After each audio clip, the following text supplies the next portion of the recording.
রাখো দিকে 5 বার।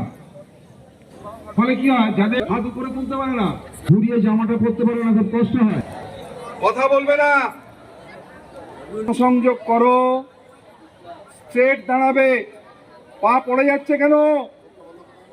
রিল্যাক্স। চোখটা যদি মনে করো, শ্বাস ছাড়তে ছাড়তে হাত আবার মাথার উপর রাখো, রিল্যাক্স। আরেকবার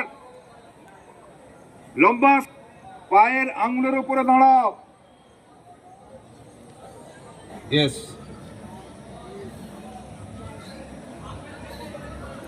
হাতটা সাইডে ধরো, পা ধরবে।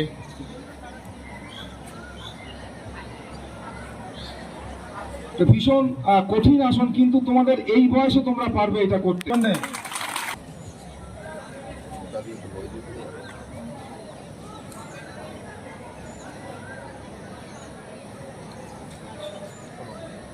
ভালো অভ্যাস, কোমর এবং পেট। গুড।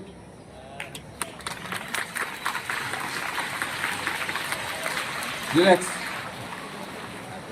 লাগাও। এবারে সামনের দিকে তাকিয়ে হাত উপরে তোলো। পিছনের ছবিটা নাও।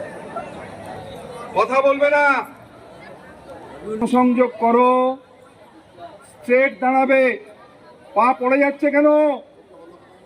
রিল্যাক্স। চোখটা যদি মনে করো। আজকে আন্তর্জাতিক যোগ দিবস।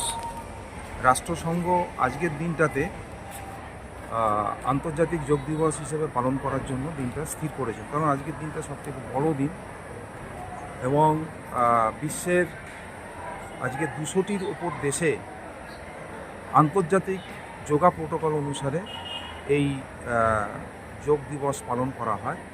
এর মুখ্য উদ্দেশ্য হচ্ছে পারস্পরিক মেলবন্ধন, শরীর সুস্থ রাখা, মনটাকে নির্মল রাখে। অর্থাৎ শরীর এবং মন যদি আমাদের ভালো থাকে তাহলে কিন্তু আমরা সবাই ভালো থাকতে পারব এবং পারস্পরিক যে আমাদের মনের যে আদান প্রদান, সেই আদান প্রদান প্রক্রিয়াটাও আমরা কিন্তু খুব ভালো করেই করতে পারব। তাই এই উদ্দেশ্যে বিশ্বের প্রত্যেকটা দেশের এবং সাথে যাতে করে সুন্দর একটা সম্পর্ক তৈরি হয়, তার জন্যেই এই যোগ দিবস উদযাপন। এবং তার পাশাপাশি হচ্ছে পরিবেশটা নির্মল হয় এই যোগ দিবস পালনের মাধ্যমে। অর্থাৎ এই নির্মল পরিবেশে সবাই যাতে করে আমরা ভালোভাবে থাকতে পারি, সবাই যাতে ভালো করে চলতে পারি, সবাই যাতে আগামী দিনে সুস্থ সবল নিরোগ জীবনযাপন করতে পারি, তার জন্যেই এই যোগ দিবস উদযাপন। ভারতবর্ষের প্রধানমন্ত্রী মাননীয় নরেন্দ্র মোদীজি তিনি 2014 সালে রাষ্ট্রসংঘে এই প্রস্তাব দেন এবং পরবর্তীকালে 2015 সালে এই 21শে জুন থেকেই যোগ দিবস বিশ্বের 200টির ওপর দেশেতে প্রতি বছর পালিত হয়। আমরা আজকে এইখানে বিদ্যালয়ের পক্ষ থেকে ছাত্রছাত্রীদের কাছে এই যোগ দিবসের মূল থিম যেটা, সেটাকে আমরা উপস্থাপন করলাম, যাতে করে তারা রোজ প্র্যাকটিস করে বাড়িতে। যোগ দিবস শুধু একদিন নয়, যোগচর্চা রোজ করতে হবে। রোজ করলে রোজ ভালো থাকবো, এটাই হচ্ছে মুখ্য উদ্দেশ্য।